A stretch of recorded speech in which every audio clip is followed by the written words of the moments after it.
Madame le Président, Mesdames, Messieurs les délégués, la délégation du Sénégal félicite le Président de la Conférence pour son élection et les efforts consentis pour la parfaite organisation de cette 111e session de la Conférence internationale du travail. Au directeur général du Bureau international du travail que j'ai déjà eu l'honneur de recevoir à Dakar, en visite officielle, je réitère mes félicitations et mon soutien. Nous avons accueilli avec beaucoup d'intérêt son rapport consacré à la justice sociale, objectif suprême de l'Organisation internationale du travail. C'est que le monde est à la croisée des chemins parce que confronté à des défis multiples et pressants, persistance des inégalités, insécurité de l'emploi, crise multiforme, délitement du contrat social. Face à telles menaces sur la cohésion sociale, la paix universelle, le développement durable, le monde du travail se doit d'agir afin de faire avancer la justice sociale. Or, la réalisation de cette attente passe indubitablement par la promotion du travail décent. Dans ce cadre, avec l'appui du BIT, le Sénégal a entamé le processus de la 3e génération de programmes pays pour le travail décent, après celle concernant respectivement les périodes 2012-2016 et 2018-2022. Il me plaît de signaler que des progrès notables ont été accomplis par notre pays grâce à l'engagement responsable des partenaires sociaux, une négociation collective qui a permis une amélioration progressive des salaires minimums, une mesure régulière de la représentativité syndicale, un plan national de renforcement du dialogue social qui favorise la stabilité sociale et la productivité au travail, la modernisation des procédures de l'administration du travail, une politique nationale de sécurité et santé au travail, une stratégie d'extension de la protection sociale aux travailleurs de l'économie informelle. Mesdames et Messieurs, le Sénégal profite de ce moment solennel pour manifester son engagement à soutenir la mise en place d'une coalition mondiale pour la justice sociale. Il est heureux du reste que l'essentiel des points inscrits à l'ordre du jour de cette conférence soit intimement lié au thème développé et soutenu par le directeur général du Bureau, faire avancer la justice sociale. La commission normative qui en est à sa 2e discussion se penchera sur les apprentissages de qualité.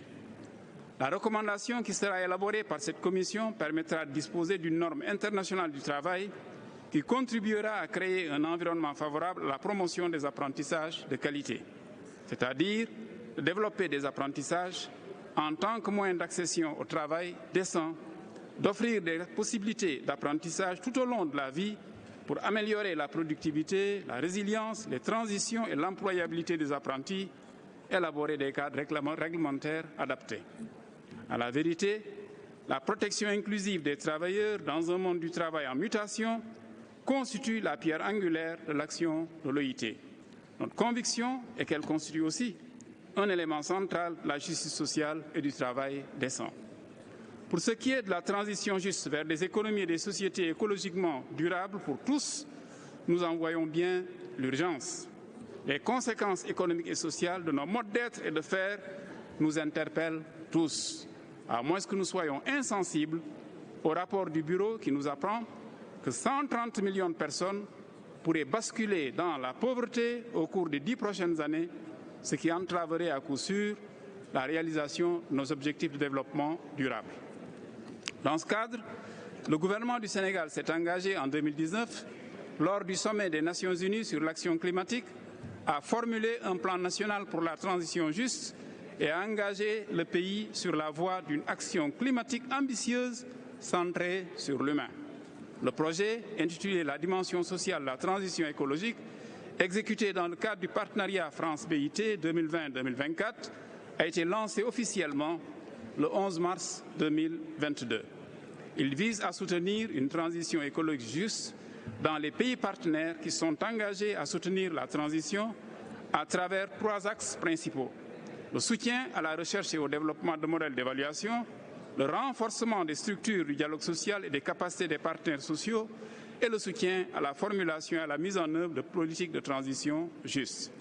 La Commission des affaires générales dans l'esprit de la déclaration sur l'avenir du travail et de la résolution adoptée en 2022, donnera effet par un projet de convention et un projet de recommandation à cette décision historique d'inclure le milieu de travail sûr et salubre parmi les principes et les droits fondamentaux au travail. Mesdames et messieurs, cette année, l'étude d'ensemble a porté sur les inégalités entre les hommes et les femmes dans le monde du travail. Les inégalités qui persistent en dépit de l'adoption d'un certain nombre de normes internationales du travail.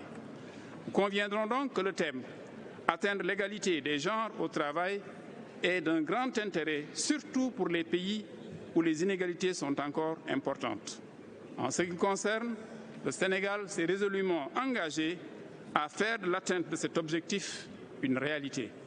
C'est ce qui explique l'intégration dans l'ordre juridique interne du pays de dispositions pertinentes en matière de lutte contre toutes les formes de discrimination. Il s'agit de la loi 2022-03 révisant et complétant certaines dispositions du Code du travail relatives à la non-discrimination au travail. En définitive, et comme l'a si bien indiqué le directeur général du Bureau, l'heure est venue, dans un élan de solidarité mondiale, de faire bloc dans le but de redynamiser le tripartisme aux fins de renouveler le contrat social. Je vous remercie de votre attention. Thank you.